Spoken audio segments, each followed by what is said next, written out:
India Legal presents Courts Roundup.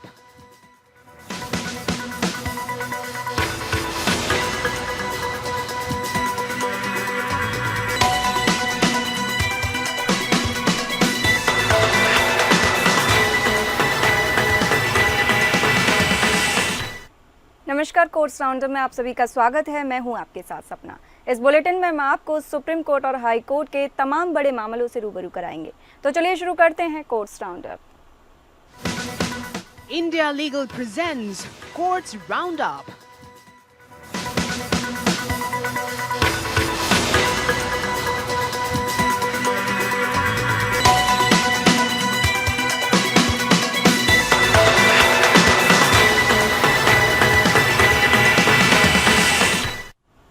Supreme court ने केंद्र सरकार से एक मामले में जवाब मांगा है जिसमें सैन्य कैडेट्स को प्रशिक्षण के दौरान विकलांगता का सामना करने पर उनकी समस्याओं का समाधान करने के लिए एक स्वतः संज्ञान मामले की शुरुआत की गई है।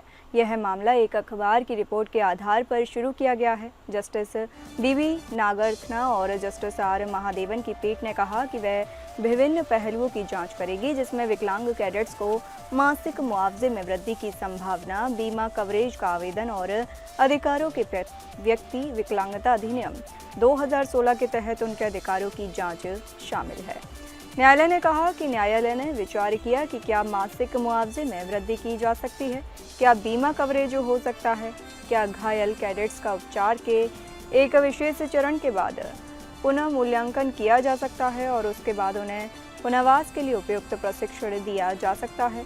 विकलांगता अधिनियम के तहत कैडेट्स के अधिकारों की भी जांच की जा सकती है। अतिरिक्त सॉलिसिटर जनरल ऐश्वर्या भाटी ने कहा कि वह एक व्यापक हलफनामा दाखिल करेंगी। न्यायालय ने रक्षा मंत्रालय, वित्त मंत्रालय, चीफ ऑफ डिफेंस स्टाफ, सेना प्रमुख, वायुसेना प्रमुख, नौसेना प्रमुख, रक्षा मंत्रालय और सामाजिक न्याय मंत्रालय को नोटिस जारी किया है। न्यायालय ने कहा कि वह इस मामले में अगली सुनवाई 4 सितंबर को करेगी। कैडेट्स की ओर से पेश हुए वकील ने कहा कि उन्हें बीमा कवर नहीं है और कभी कभी उन्हें अनुग्रह राशि भी नहीं दी जाती है। न्यायालय ने उनकी दुर्दशा को समझते हुए कहा, लेकिन विकलांगता के कारण वे सैन्य बलों में शामिल नहीं हो सकते। यह दुर्भाग्यपूर्ण है कि वे प्रशिक्षण के दौरान दुर्घटना का शिकार हो गए, जो उनकी लापरवाही के कारण नहीं हुआ। ऐसे लोगों का कैसे ख्याल रखा जा सकता है। न्यायालय ने यह भी कहा कि वह विकल्पों का पता लगाएगी जहां उन्हें सैन्य बलों में वापस शामिल किया जा सकता है या किसी अन्य तरीके से पुनर्वास किया जा सकता है।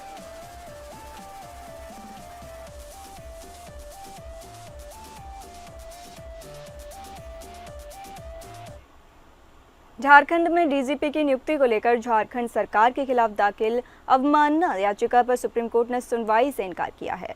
सीजेआई की अध्यक्षता वाली बेंच ने कहा कि जनहित याचिका के तौर पर इनसे सुना नहीं जा सकता। हाँ, अगर कोई अधिकारी राज्य सरकार के फैसले से संतुष्ट नहीं है तो कोर्ट आ सकता है। साथ ही कोर्ट ने कहा कि यह दोनों वरिष्ठ पुलिस अधिकारियों के बीच आपसी प्रतिद्वंद्विता का मसला है। हम किसी भी व्यक्तिगत मामले पर विचार नहीं करेंगे। वह व्यक्तिगत तौर पर कानून में मौजूद अपने विकल्पों का उपयोग कर सकते हैं। दरअसल झारखंड के डीजीपी अनुराग गुप्ता की नियुक्ति को चुनौती दी गई थी। याचिकाकर्ताओं ने डीजीपी के चयन और नियुक्ति के राज्य सरकार की नई नियमावली को सुप्रीम कोर्ट के पुराने आदेश के खिलाफ बताते हुए अवमानना की कार्रवाई की मांग की थी। कोर्ट में दाखिल अवमानना याचिका में कहा गया है कि 7 जनवरी की मुख्यमंत्री की अध्यक्षता में हुई कैबिनेट की मीटिंग में सरकार ने प्रदेश में डीजीपी के चयन और नियुक्ति के लिए नियमावली को मंजूरी दी, जिसकी वजह से राज्यों में डीजीपी की नियुक्ति को लेकर सुप्रीम कोर्ट के फैसलों में दी गई व्यवस्था की पूरी तरह अवहेलना की गई है। याचिका में कहा गया है कि अनुराग गुप्ता, जो फिलहाल एक्टिंग डीजीपी को आगे भी बनाए रखने के लिए सरकार ने सुप्रीम कोर्ट के फैसले की अवहेलना करके इन नियमों को मंजूरी दी है। झारखंड राज्य सरकार के नए नियमों के तहत अब डीजीपी का चयन यूपीएससी की ओर से सरकार को भेजे गए पैनल से नहीं किया जाएगा, बल्कि इसके लिए सरकार की ओर से गठित कमेटी करेगी, जिसकी अध्यक्षता हाई कोर्ट के रिटायर्ड जज करेंगे।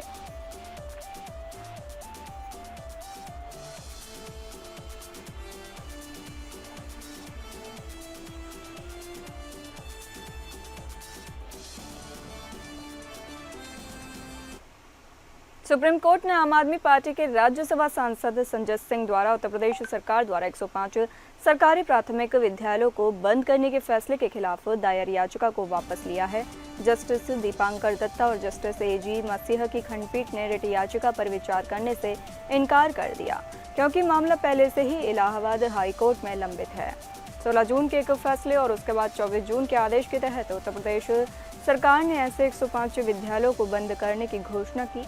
कथित तौर पर यह फैसला तब लिया गया जब सरकार ने पाया कि इन विद्यालयों में नामांकन शून्य से लेकर बहुत कम है, इसलिए उसने इन विद्यालयों को अन्य निकटवर्ती विद्यालयों के साथ जोड़ने का फैसला किया। संविधान के अनुच्छेद 32 के तहत दायर रिट याचिका में सिंह ने सरकार के इस फैसले को मनमाना, असंवैधानिक और कानूनी रूप से अनुचित कार्यवाही करार दिया, जिससे राज्य भर के असंख्य बच्चों की शिक्षा तक पहुंच पर प्रतिकूल प्रभाव पड़ रहा है। कहा गया कि यह फैसला संविधान के अनुच्छेद 21 और बच्चों के निःशुल्क और अनिवार्य शिक्षा अधिकार अधिनियम 2009 आरटी एक्ट के तहत बच्चों के संवैधानिक और वैधानिक अधिकारों का उल्लंघन करता है।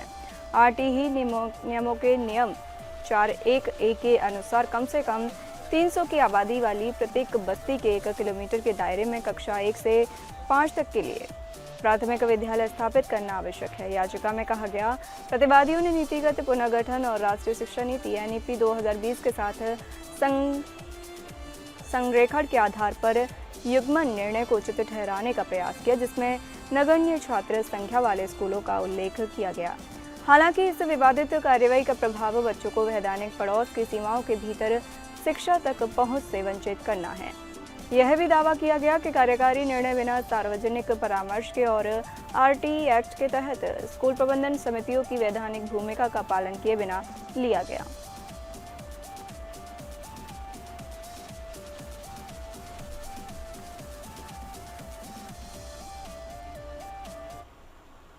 पश्चिम बंगाल प्रीमिसेस टेनेंसी एक्ट 1997 की व्याख्या करते हुए सुप्रीम कोर्ट ने एक महत्वपूर्ण निर्णय में कहा, एक बार बेदखली का समन किराएदार को दिया जाता है तो किराएदार के बकाया के साथ लागू ब्याज जमा करने की 30 दिनों की अवधि अनिवार्य है और इस सीमा अधिनियम की धारा 5 को लागू करके बढ़ाया नहीं जा सकता है।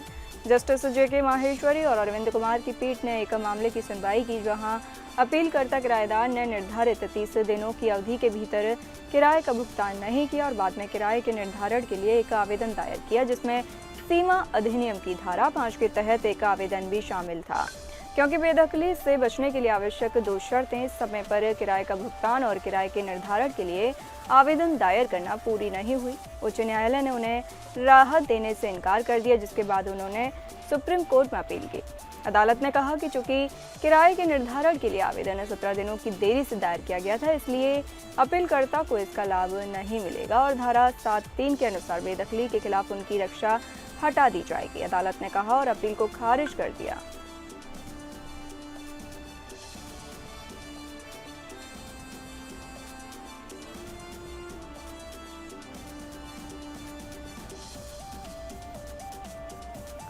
ये कॉपी हटा दो।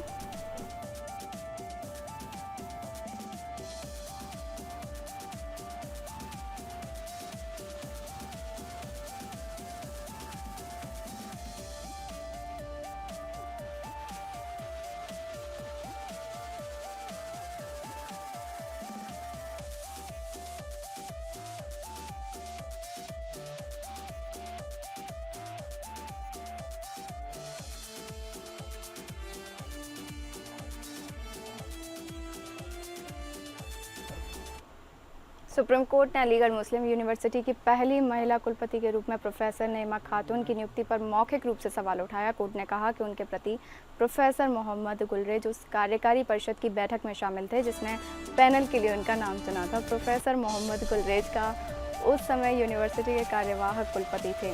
Chief justice BR Gavai, justice के विनोद चंद्रन और जस्टिस NV अंजारिया की खंडपीठ प्रोफेसर मुजफ्फर उर्ज रब्बानी और प्रोफेसर फैजान मुस्तफ़ा द्वारा इलाहाबाद हाई कोर्ट के आदेश के खिलाफ दायर विशेष अनुमति याचिका पर सुनवाई कर रही थी, जिसमें प्रोफेसर खातून की नियुक्ति को बरकरार रखा गया था। याचिकाकर्ताओं की ओर से सीनियर एडवोकेट कपिल सिब्बल द्वारा उठाई गई चुनौती का मुख्य आधार यह था कि प्रोफेसर खातून की नियुक्ति को गलत ठहराया गया, क्योंकि उनके पति ने एक्टिंग काउंसिल और यूनिवर्सिटी कोर्ट की बैठक की अध्यक्षता की थी। इसमें उनका नाम कुलाध्यक्ष को भेजे जाने वाले पैनल में शामिल था। चीफ जस्टिस गवई ने कहा, आमतौर पर जब हम कॉलेजियम में बैठते हैं और बार से किसी जूनियर के नाम पर विचार चल रहा होता है, तब भी हम सुनवाई से खुद को अलग कर लेते हैं। निश्चित रूप से जब पत्नी का नाम विचाराधीन हो तो पति का इसमें शामिल होना संदेह पैदा करता है। कहा जाता है कि काम न केवल सही तरीके से होना चाहिए बल्कि सही तरीके से होते हुए दिखना भी चाहिए। सॉलिसिटर जनरल तुषार मेहता ने सहमति जताई कि कुलपति का खुद को सुनवाई से अलग कर लेना उचित होता। Additional solicitor general Aishwarya Bhati ने सुनवाई के दौरान दलील दी कि प्रोफेसर नईमा खातून उत्कृष्ट शैक्षणिक रिकॉर्ड वाली महिला है और उन्होंने एएमयू की पहली महिला कुलपति बनकर इतिहास रच दिया।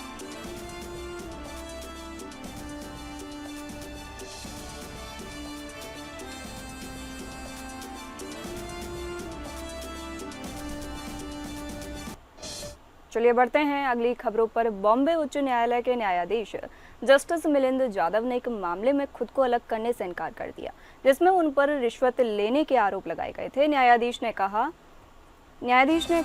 कि यह एक गलत मिसाल कायम करेगा। न्यायाधीश ने कहा, अगर मैं प्रार्थना के अनुसार अपनी रिफ्यूजल पर सहमत होता हूं तो मैं एक गलत अभ्यास शुरू करूंगा और एक गलत मिसाल कायम करूंगा। एक न्यायाधीश अपने स्वयं के विवेक से एक मामले से खुद को अलग कर सकता है, लेकिन किसी पार्टी की मांग पर रिफ्यूजल नहीं करना चाहिए जब तक कि यह उचित न हो। न्यायाधीश ने आरोपों को अपमानजनक और न्यायिक प्रक्रिया का दुरुपयोग बताया और याचिकाकर्ता पर 50,000 रुपये का जुर्माना लगाया, जिसने न्यायाधीश की रिफ्यूजल की मांग की थी। न्यायाधीश ने कहा कि इस तरह के आरोप न्यायाधीशों को डराने के लिए नहीं होने चाहिए और न्यायपालिका की गरिमा को बनाए रखने के लिए यह आवश्यक है। न्यायाधीश ऐसे आरोपों के आगे न झुके। मामले में 3 रिट याचिकाएं शामिल थी जो 2016 में दायर की गई थी और 2024 में स्वीकार की गई थी। याचिकाकर्ता ने न्यायाधीश पर रिश्वत लेने और बाहरी दबाव में काम करने का आरोप लगाया था। न्यायाधीश ने इन आरोपों को खारिज करते हुए कहा कि याचिकाकर्ता अदालत की कार्रवाई में हस्तक्षेप करने की कोशिश कर रहे थे और उन्हें बहस करने के लिए पर्याप्त अवसर दिया गया था, लेकिन उन्होंने ऐसा करने से इनकार कर दिया था।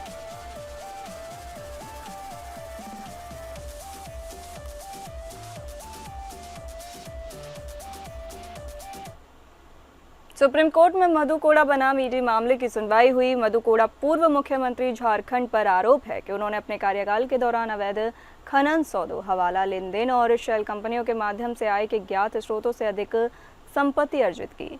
प्रवर्तन निदेशालय ने मनी लॉन्ड्रिंग रोकथाम अधिनियम 2002 के तहत कार्रवाई शुरू की और लगभग 1 करोड़ रुपए 40 लाख की संपत्ति अस्थायी रूप से कुर्क की। सुप्रीम कोर्ट ने मामले में नोटिस जारी किया है, जिसका जवाब 4 सप्ताह के भीतर देना होगा। कोर्ट ने 164 सप्ताह की देरी को माफ कर दिया है।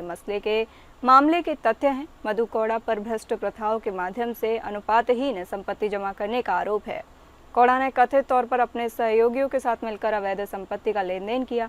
ईडी ने पीएमएलए के तहत कार्रवाई शुरू की और 144 करोड़ की संपत्ति कुर्क की। मामले की ज्यादा जानकारी देंगी India legal researcher Shreya Awasthi, जो कि इस केस को फॉलो कर रही हैं। Good evening everyone. Today I'll be telling you about the case which is Directorate of Enforcement versus Madhu Koda.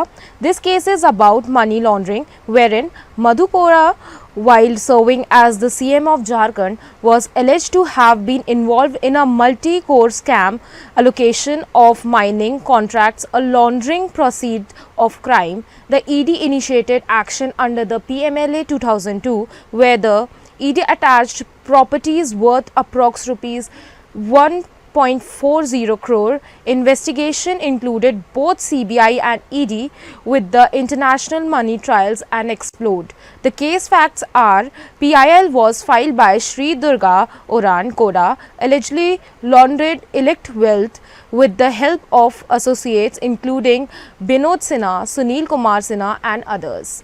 The ED initiated proceedings under PMLA and included flats in Mumbai and Pune and a mall in Jamshedpur. Today, in the Supreme Court of India, the division bench stated the order by issuing notice returned within 4 weeks. The petitioner requested for the delay of 164 weeks, which then got condemned by the Supreme Court of India. बहुत शुक्रिया श्रेया, आपने यह जानकारी हमारे साथ साझा की।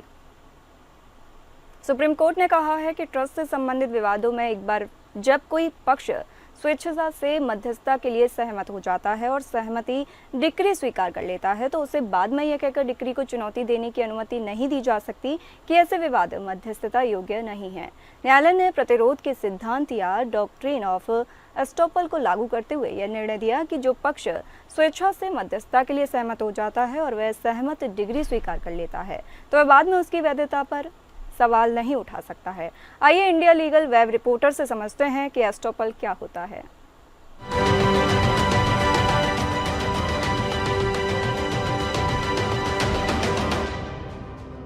ए ने बी से वादा किया कि वह उसे एक दुकान लीज पर देगा।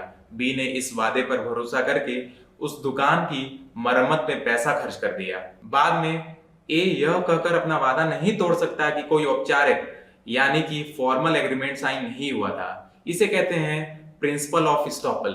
Section 115 of Indian evidence act 1872 and section 121 of Bharatiya Sakshya अधिनियम 2023 ये कहता है कि यदि कोई व्यक्ति अपने शब्दों, कार्यों या मौन से दूसरे को किसी बात को सच मनवाने पर विवश करता है और वह व्यक्ति उस पर कार्य कर देता है तो पहला व्यक्ति बाद में उस बात से इनकार नहीं कर सकता।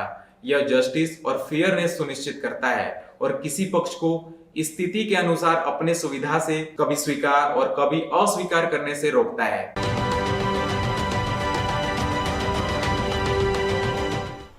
फिलहाल इस बुलेटिन में इतना ही। नमस्कार। India Legal presents Courts Roundup.